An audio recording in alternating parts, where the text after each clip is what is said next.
time.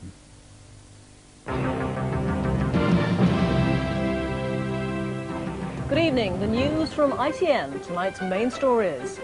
The Australian Prime Minister tells the Queen he wants a republic by 2001. Dozens arrested in East London as far-right groups clash with anti-racists. And Mansell makes motor racing history in the IndyCar Championship. The Australian Prime Minister Paul Keating said today he's told the Queen he expects to turn his country into a republic by the year 2001. During a private audience at Balmoral, he also told her he still wants Australia to remain inside the Commonwealth. Buckingham Palace tonight said Mr Keating's announcement was made with the full agreement of the Queen. Australian Prime Minister Paul Keating left Balmoral this morning, still officially saying nothing about his weekend meeting with the Queen. But what waiting reporters were unaware of was that in an unprecedented move, the Queen had authorised the Australian Premier to release a statement revealing details of their weekend. Arriving in Dublin at the start of his three-day tour of Ireland, he was welcomed by Irish Premier Albert Reynolds.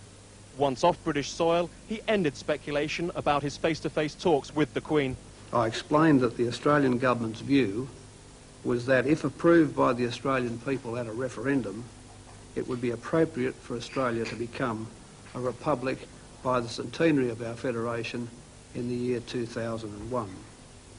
I told Her Majesty that in such a situation, Australia would remain a member of the Commonwealth of Nations and that the Australian people would warmly welcome visits to Australia by Her Majesty as head of the Commonwealth and as Queen of the United Kingdom. He also revealed that the Queen informed him she would act on the advice of both her Australian ministers and the decision of the Australian people. Then his visit to Ireland began in earnest when he was given a warm welcome as he joined the 54,000 fans to watch the All-Ireland Gaelic football final.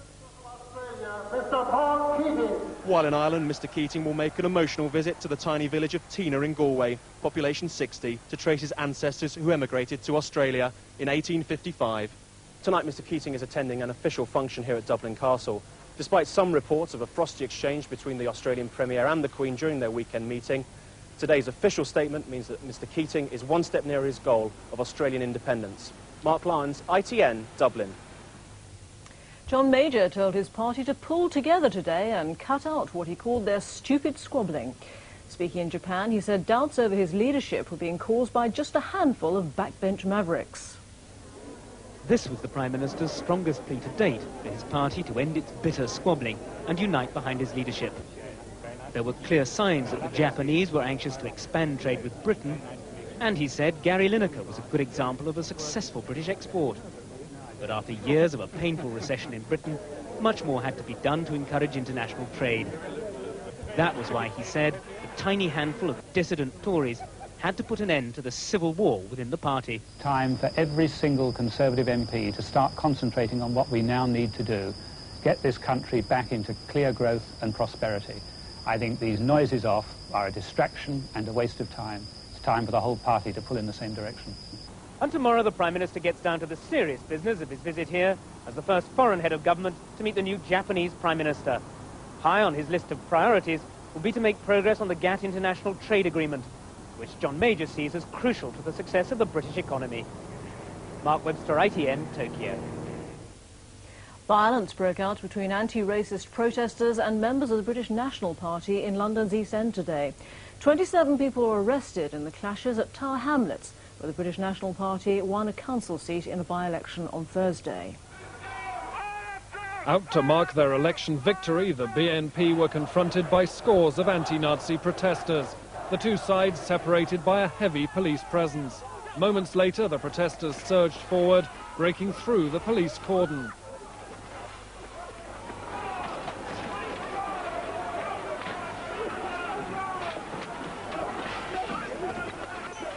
Arrests quickly followed, the anti-Nazi League defending their violent opposition to the BNP. So we have to make sure that they don't spread their filth while we have time. We don't want to get to a position where the Nazis start getting more influence. The protesters had achieved their objective, but not for long. Another vanload of BNP supporters arrived to a hail of missiles.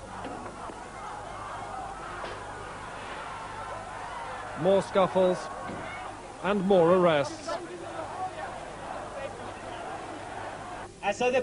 Later, angry scenes again at an Asian Unity rally. The Liberal Democrat leader of Tower Hamlets Council, accused of printing racist election leaflets, barracked and for a time prevented from speaking. East End Asians are refusing to be intimidated by the BNP victory.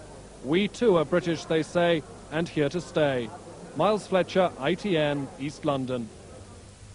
The Tower Hamlets controversy seems certain to cast a shadow over the Liberal Democrat conference, which opens in Torquay tomorrow.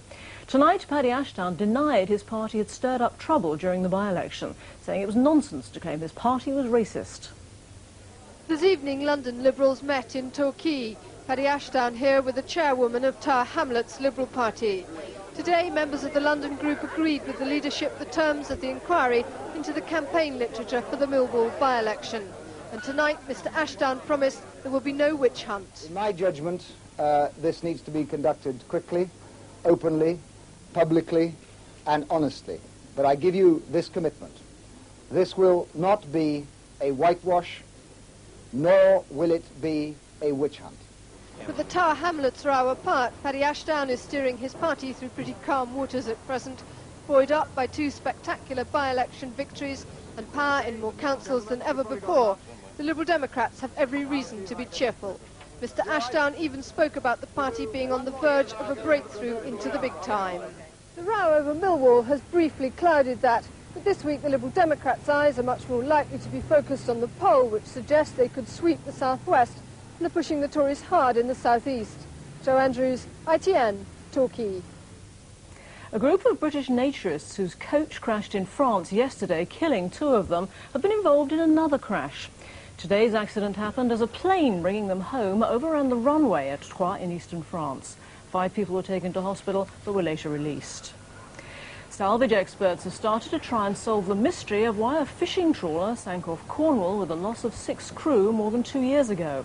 They're preparing to raise the Pescado, lying in 200 feet of water 13 miles off Falmouth. The boat's owner believes it was hit by a submarine. And detectives are questioning a man after 4 policemen were burned in a booby-trap gas explosion at a house at Risca in Gwent. Police say the officers were deliberately lured inside before the blast occurred. 2 of the officers are still in hospital tonight. It appears that this was rather a bizarre trap set for them. A gas pipe was found hacked in the back kitchen, and there's evidence that the explosion was set off deliberately. Now a quick look at today's sport and first motor racing. Nigel Mansell has won the American IndyCar Championship in his first season, making motor racing history. He's the first Briton to win the series and the first man ever to hold both the Formula One and IndyCar Championships at the same time. Mansell sealed the title with a victory at Nazareth in Pennsylvania. Football, Manchester United are 3 points clear at the top of the Carling Premiership tonight after beating Arsenal by 1-0 at Old Trafford.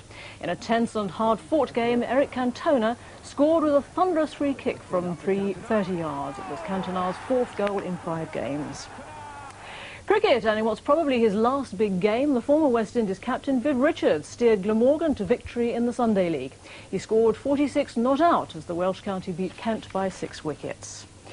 Golf, and Ian Woosnam has won the Longcombe Trophy in Paris, his 2nd trophy in a month. And that's the news tonight from all of us here at ITN. Good night.